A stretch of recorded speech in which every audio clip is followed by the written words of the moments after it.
huele el dolor. Un reportaje de Teresa Rubio. Existen 3 tipos de dolor. 1. El dolor nociceptivo, que es el que todos conocemos, el que tenemos cuando nos damos un golpe o cuando tenemos artrosis o una gastroenteritis. Es el dolor en el que se conoce el estímulo, el de el dolor es nuestro amigo, porque nos avisa de que algo nos pasa. 2. El dolor neuropático, en este caso el dolor está en el sistema de transmisión de la información, es decir, las neuronas que están dañadas son las que provocan el estímulo. Aquí también se conocen las causas, como por ejemplo una hernia discal o un herpes zóster que daña las neuronas. Y 3. El dolor nociplástico, que es el más difícil de entender. Cuando no sabemos cuál es la causa del dolor, el paciente se queja del dolor, pero no encontramos ningún daño externo, ninguna señal externa que esté produciendo ese estímulo doloroso. El ejemplo más habitual al que se hace referencia para explicar el dolor nociplástico es la fibromialgia.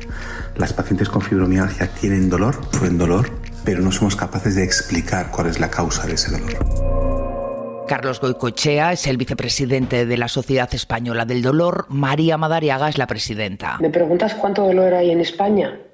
Pues mira, tenemos una prevalencia brutal en nuestro país de dolor crónico.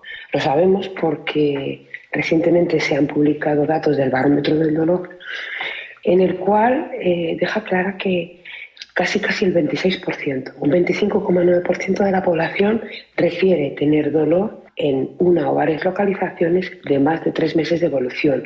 Un dolor habitual, que tiene además un impacto funcional en el paciente. Es decir, mucho dolor. Hablamos con una de esas pacientes. Mi nombre es María Isabel Piqueras Lorenzo. Soy secretaria de alta dirección, monitora canina e instructora de perros de asistencia. Con 34 años la tuvieron que operar de urgencia por una hernia discal que le estaba presionando la médula. Al cicatrizar se le produjo una fibrosis que le atrapó las raíces nerviosas de la zona lumbar. El dolor que siento, para que lo podáis comprender, lo comparo como si fuera un dragón que te quema las piernas, te las arranca y a la vez te las come, te las muerde. Ese es el dolor que siento cada día. Conseguir que eso pare, incluso con morfina, es súper difícil. Si buscamos en Google la palabra dolor y le damos a ver imágenes, aparecen fotos de personas con la cara arrugada y el gesto constreñido, pero esa no es la cara del dolor crónico. El dolor crónico es una enfermedad invisible. Lo único que tenemos, el único argumento que tenemos para saber que hay dolor es lo que dice el paciente. Un paciente que nos dice que le está doliendo y al que, por supuesto, hay que creer. Pero no siempre pasa. Imaginaros cuando tú llegas al médico y vas maquillada, ¿no?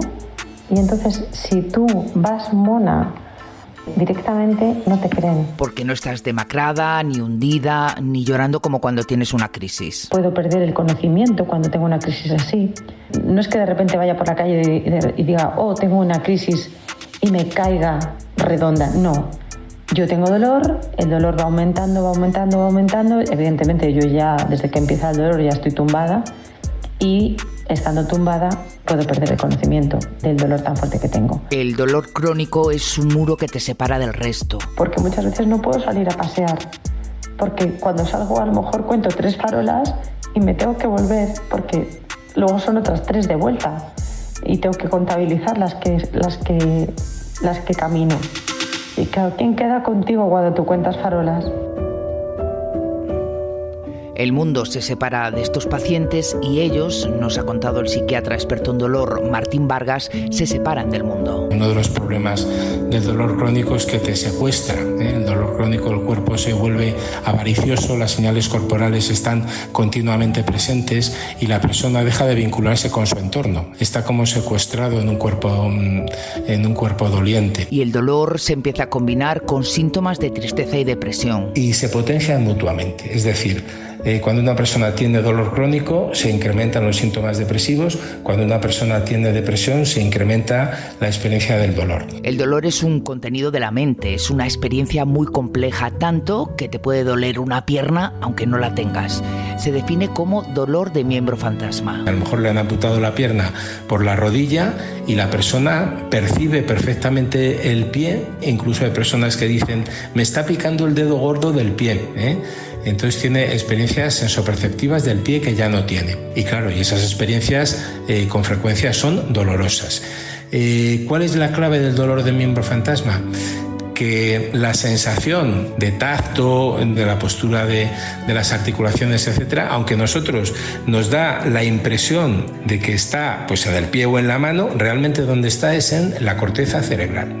En último término, percibimos con el cerebro. Toda nuestra subjetividad está en la corteza cerebral. Para entenderlo, tenemos que distinguir entre cuerpo y soma. El cuerpo es el cuerpo físico, lo que vemos en las radiografías, los músculos, los huesos, etcétera. Pero el soma es la representación en la mente del cuerpo. Por ejemplo, si cerramos los ojos e imaginamos que vamos a dar un salto, lo que estamos poniendo en juego es nuestro soma, nuestra representación subjetiva del cuerpo. Y esto lo tenemos muy presente en medicina del dolor, porque en último término lo que nos duele es nuestro soma. En ese soma están todos los elementos de la subjetividad, la percepción, la memoria, las emociones. Es el caso de la fibromialgia. El dolor en la fibromialgia, en general los dolores crónicos, se asocia con fatiga, con una fatiga además que se le llama astenia paradójica, porque el paciente está cansado incluso antes de haberse movido, incluso antes de haber hecho el ejercicio.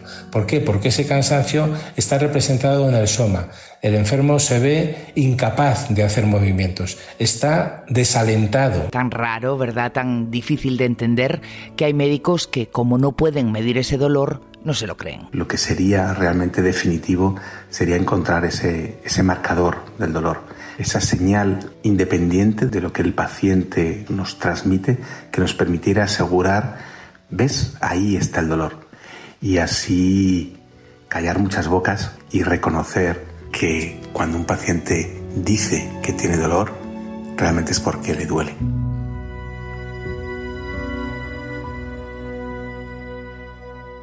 Crónica 24/7.